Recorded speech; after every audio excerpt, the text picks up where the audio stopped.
Welcome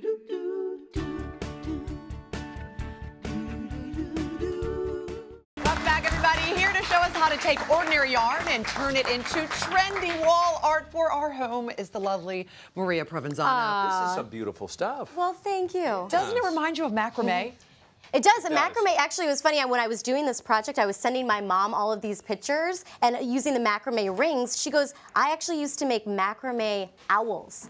If you can believe it. It's a very like intricate type of thing. You know what it reminds me of? Is me, because this is me. Like, no, I did this like when I was a kid. That's your artwork. Wait a minute. This is the second one I made that. Did you say who? Yeah, me. Oh, you. Yeah. Yeah, like that's what That's incredible. Yeah, when we were, that's was one of the projects. And those are trending now. They're so popular, and it's just you're seeing them everywhere. I was ahead of my time. You were. You really were. You did a bachelorette party? I did. So my friend had her bachelorette party in Palm Springs, and so being out in the desert, that's where I came up with the cactus ideas. You can see in the picture that I did. Yeah, the cactus bags I did, and then the cactus nail art with the yarn you can see in the back, and so that was really that is what inspired this because I wanted to do a craft that was really inexpensive. And the yarn is so cheap. You can get it for like a couple dollars. But truthfully, you said that inexpensive. I mean, these things can be really expensive. I've seen them at Urban Outfitters and at Anthropologie, and I saw one for $1,500. Exactly. So big. Yeah, I mean, they usually start about $40, and so this you can get done for about anywhere from $5 to $15, depending on how much yarn you get or whatever wood you want to put it on, but about $5 to $15. So what are you going to do to get started here? Okay, so let's do the nail art first. Okay. That's what I started earlier today. So if you guys can take a look, it's actually very simple. These are the supplies that you need.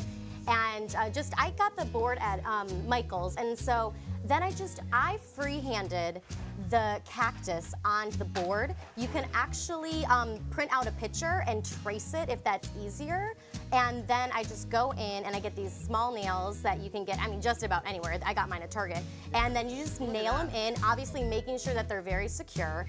And then whatever yarn color you like, working with thin yarn, I recommend. And then you just twist it around the yarn as you go. And there's a lot of different ways you can go about doing this, but once you start and you fill the outline, you can really fill the inside of it however you like, and the more you do, obviously the more full it's going to be. So I just went back and forth, wrapping it around the nails, and as you can see, I kind of really like that crisscross pattern, and I just went all the way up, and then I went all the way down. And so that is what it came to be now. And then to make the flowers, I just made a tassel by wrapping the yarn around my hand, and then I tie one end just with another piece of yarn, cut the other end, and then flip it over and then just tie the top with another piece of yarn and then cut off the end to make it just really clean, and that brings us to where we are now. And so these are like the prickly pear flowers, because they're like little, fluffy little. They look pretty, but they don't feel so pretty. Yeah, right. I know. Not when they prick you know they make jelly out of prickly pear. I know. Yeah. Have you had it? It's I have. It's very good. We should make it here. And you, you don't glue them on or anything? You know what? I don't. I just stick them on, and they'll stick on. They're like the other yarn sticks to the is wrapped around. Cactus has had that little. They're sticky. Exactly. They're sticky. I mean, that's easy enough.